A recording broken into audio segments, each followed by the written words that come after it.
Selamat pagi Bapak Ibu yang kekasih di dalam Tuhan Yesus Kristus. Pagi hari ini saya Eko Wayu Suryaningsih kembali menyapa dengan kebenaran firman Tuhan yang terdapat dalam Filipi 4 ayat 6-7. Filipi 4 ayat 6-7. Janganlah hendaknya kamu khawatir tentang apapun juga, tetapi nyatakanlah dalam segala hal keinginanmu kepada Allah dalam doa dan permohonan dengan ucapan syukur. Damai sejahtera Allah yang melampaui segala akal akan memelihara hati dan pikiranmu dalam Kristus Yesus. Amin. Bapak Ibu yang kekasih di dalam Tuhan, jangan khawatir. Mungkin ini merupakan perintah yang paling sulit dipatuhi di dalam Alkitab. Kita semua penuh dengan kekhawatiran dan kita pernah mengalami kekhawatiran. Kita sering tidak menaati perintah itu karena khawatir sudah menjadi sifat kita. Tuhan Yesus mengatakannya di dalam Matius 6 ayat 34. Janganlah khawatir akan hari esok, karena hari esok mempunyai kekhawatirannya sendiri. Kesusahan sehari sudah cukup untuk sehari.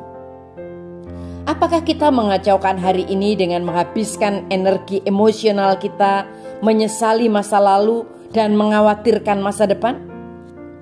Kekhawatiran tidak pernah mengubah apapun. Kekhawatiran itu tidak berharga. Kekhawatiran tidak dapat mengubah masa lalu. Kekhawatiran juga tidak dapat mengendalikan masa depan.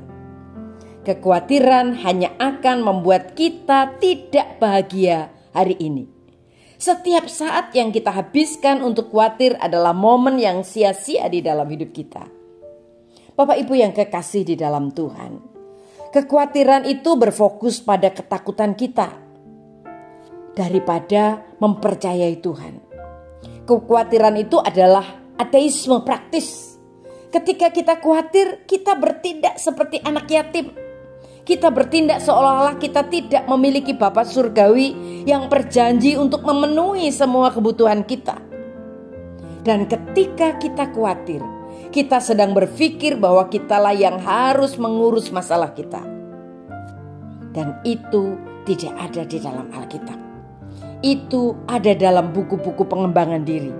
Dan itu sama sekali tidak benar. Itu salah, itu keliru. Jika kita ingin menghentikan kebiasaan khawatir di dalam hidup kita, kita harus belajar cara berfokus pada hal lain. Di dalam Alkitab, umat Allah sering menggunakan puasa dan doa sebagai cara untuk berfokus atau memfokuskan kembali kepada Tuhan. Bukan pada diri mereka sendiri atau apa yang terjadi di sekitar mereka. Bapak Ibu yang kekasih di dalam Tuhan, berpuasa di mana kita berpantang dari sesuatu selama jangka waktu tertentu dan membiarkan kebutuhan kita mendekatkan kita kepada Tuhan dapat membantu kita melakukannya.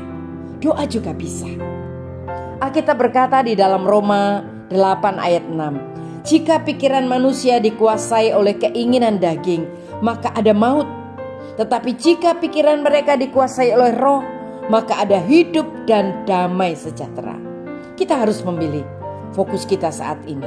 Jika kita berfokus pada masalah kita, kita akan merasa khawatir, kita akan merasa takut, kita akan merasa cemas. Tetapi jika kita berfokus pada Tuhan dan dengan pertolongan Roh Kudus yang diam di dalam kita, kita tidak perlu khawatir. Mari mempertahankan fokus kita kepada Tuhan yang menuntun kepada hidup dan damai sejahtera. Kunci untuk mengatasi kekhawatiran bukanlah dengan mengatakan aku tidak akan khawatir. Itu tidak akan pernah berhasil. Karena kita berfokus pada apa yang kita inginkan. Tapi kuncinya adalah mengganti saluran. Jangan menolaknya. Kita berfokus kembali. Kita pusatkan perhatian kita kepada Tuhan.